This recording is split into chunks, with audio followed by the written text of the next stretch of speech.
Hello दोस्तों, नमस्ते। आज की कहानी है आधुनिक युग की लड़की।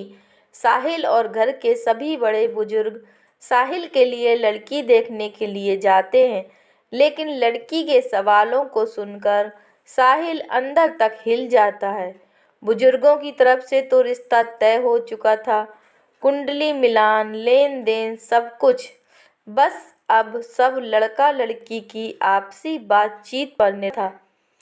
बुजुर्गों ने तय किया कि लड़का लड़की आपस में बात कर एक दूसरे को समझ लें, कुछ पूछना हो तो आपस में पूछ लें। इसलिए लड़का लड़की को एकांत में बातचीत करने के लिए भेज दिया गया।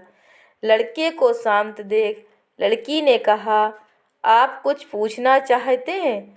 लड़का शर्मीला था, मध्यम वर्गीय परिवार से था। उसने कहा, नहीं, बुजुर्गों ने सब कुछ देख परख लिया है, उन्होंने तय किया है तो सब ठीक ही होगा।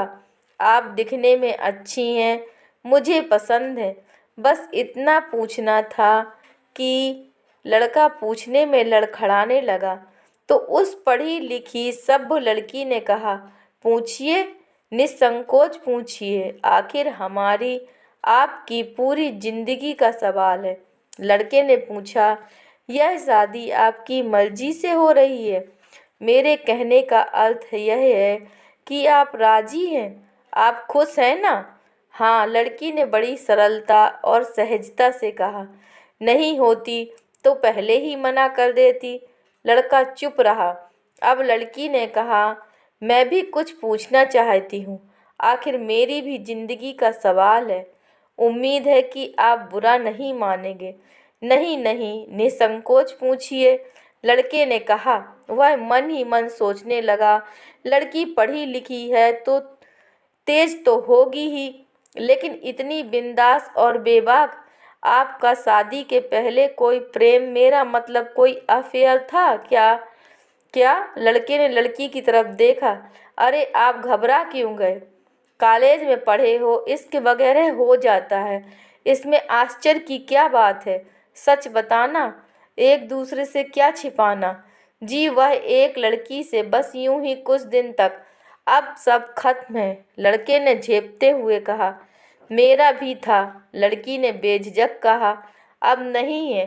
लड़का लड़की का मुंह ताकने लगा। क्यों, क्या हुआ? जब आपने कहा तब मैंने ऐसा रिएक्ट नहीं किया जैसा आप कर रहे हैं। आपने तो पूछने पर बताया, मैंने तो ईमानदारी से बिना पूछे ही बता दिया। अच्छा, यह बताओ कि महीने में कितना कमा लेते हो? लड़की ने आगे पूछा। जी, 12,000 रुपये। मैंने वेतन नहीं पूछा, टोटल कमाई पूछी है। जी, मैं घूस नहीं लेता। लड़के ने गुस्से से कहा। अच्छा, पैदाइशी ईमानदार हो या अन्ना आंदोलन का असर है या फिर पकड़े जाने का डर लगता है? लड़की हंसकर बोली, यह क्या कह रही हैं आप? तो आप ईमानदार हैं? जी बिल्कुल। फिर घर कैसे चलाएंगे 12,000 रुपये में? खास कर शादी के बाद कम से कम 5,000 रुपये तो मेरे ऊपर ही खर्च होंगे। क्या शादी के बाद अपनी पत्नी को घुमाने नहीं ले जाएंगे? शॉपिंग, पिक्चर, गहने वगैरह वगैरह। लड़के बेचारे के तो होश गुम थे। अच्छा खासा इंटरव्यू हो रहा था उसका। अब उसे लड़की बड़ी बेशरम और उजड़ लगने लगी। लड़की ने कहा, देखो, शादी के बाद मुझे कोई झंझट नहीं चाहिए। अपनी माँ बहन को पहले ही समझा कर रखना। मुझे सुबह आराम से उठने की आदत है। और हाँ, शादी के बाद अक्सर लड़ झगड़ कर लड़के अलग हो जाते हैं और सारी गलती बहुओं की गिना दी जाती है। सो अच्छा है कि हम पहले ही तय कर लें कि किसी भी बहाने से बिना लड़ाई झगड़े के अलग हो जाएं। तुम्हारा तो सरकारी जॉब है, ट्रांसफ़र करा लेना। दूसरी बात रही पहनावे की, तो मुझे साड़ी पहनने की आदत नहीं है। कभी शौक से, कभी मजबूरी में पहन ली तो और बात है। मैं सलवार सूट जीन्स पहनती हूँ और घर में बरमुंडा, रात में नाइटी। बाद की टेंशन नहीं चाहिए। यह मत पहनो, वह मत करो, पहले ही बता देती हूँ कि पूजा पाठ में गलती नहीं। लड़की कहे जा रही थी और लड़का सुने जा रहा था। लड़के को लगा कि वह भी क्या समय था कि जब लड़की लजाते शर्माते उत्तर देती थी हाँ या ना में।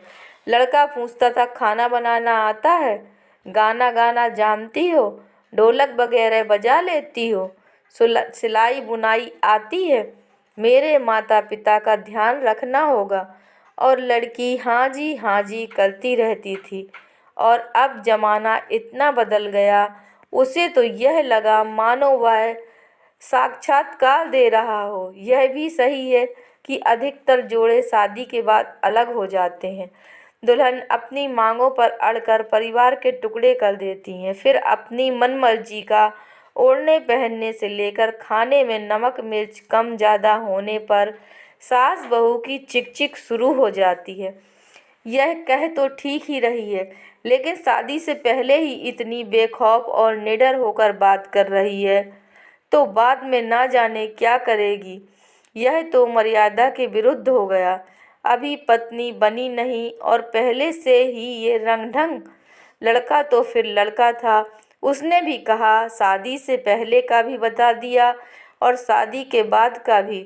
तुमसे शादी करने का मतलब माँ बाप भाई बहन सब छोड़ दूँ, तुम्हारे शौक पूरे करता रहूं, कर्तव्य एक भी नहीं और अधिकार गिना दिए। यह क्या बात हुई? लड़की ने कहा जो होता ही है वह बता दिया तो क्या गुनाह किया, सच ही तो कहा है, इसमें क्या जुर्म हो गया। यह कोई तरीका है कहने का?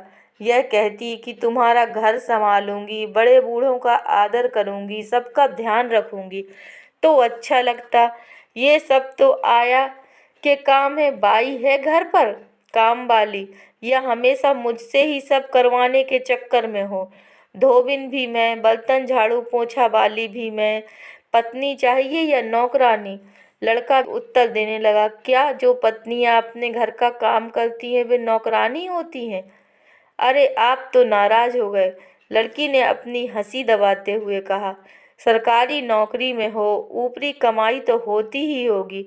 फिर मेरे माता पिता दहेज में वॉशिंग मशीन तो देंगे ही, कपड़े धुलाई का काम आसान हो जाएगा।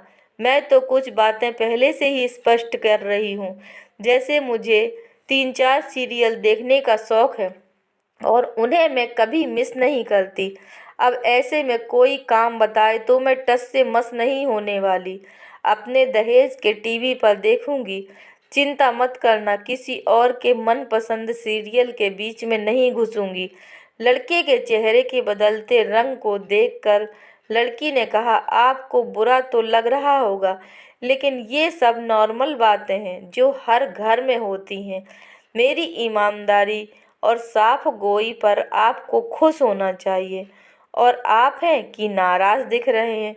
नहीं, मैं नाराज नहीं हूँ, मुझे कुछ कहना है। लड़के ने कहा हाँ, मुझे चाट पकौड़ी खाने का बड़ा शौक है, कम से कम हफ्ते में एक बार तो ले ही जाना होगा। लड़का समझ नहीं पा रहा था।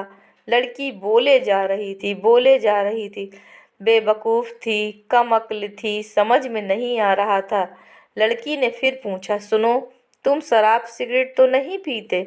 देखो मुझे शराब और सिगरेट से सख्त नफरत है, इसकी बदबू से जी मिचलाने लगता है। तंबाकू खाकर बार बार थूकने वालों से तो मुझे घिन आती है। सब छोड़ना होगा। पहले सोच लो, तुम्हारे माता पिता को यह सब पहले बताना चाहिए था। वे तो कह रहे थे कि लड़का बड़ा शरीफ और सज्जन है, झूठ बोलने की क्या ज़रूरत थी? आप मेरे माता पिता को अभी से झूठा कह रही हैं। लड़के ने गुस्से में कहा आप में शर्म नाम की कोई चीज़ ही नहीं है। लड़की भी गुस्से में बोली शराबी कबाबी, तुम झूठे और तुम्हारे माँ बाप भी झूठे। शर्म तुम्हें आनी चाहिए कि मुझे तगड़ा दहेज भी चाहिए, लड़की भी ऐसी चाहिए कि तुम कुछ भी करो। लड़की मुंह बंद करके रहे। कल शराब पीकर हाथ भी उठाओगे, फिर सुबह माफ़ी मांगोगे कि नशे में हो गया। ये सब मैं सहने वाली नहीं, सीधा रिपोर्ट करूँगी।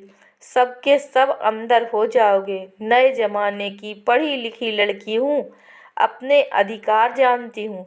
इससे ज़्यादा सुनना लड़के के बस में नहीं था। वह गुस्से से बाहर निकल आया। माँ बाप कुछ समझते पूछते कि उसने कहा, यह शादी नहीं हो सकती, फौरन वापस चलिए। लड़का गाड़ी में बैठ गया। दोस्तों, अगर यह कहानी आपको पसंद आई है तो कृपया लाइक कीजिए, शेयर कीजिए और चैनल पर नए हैं कृपया चैनल को सब्सक्राइब कीजिए। धन्यवाद।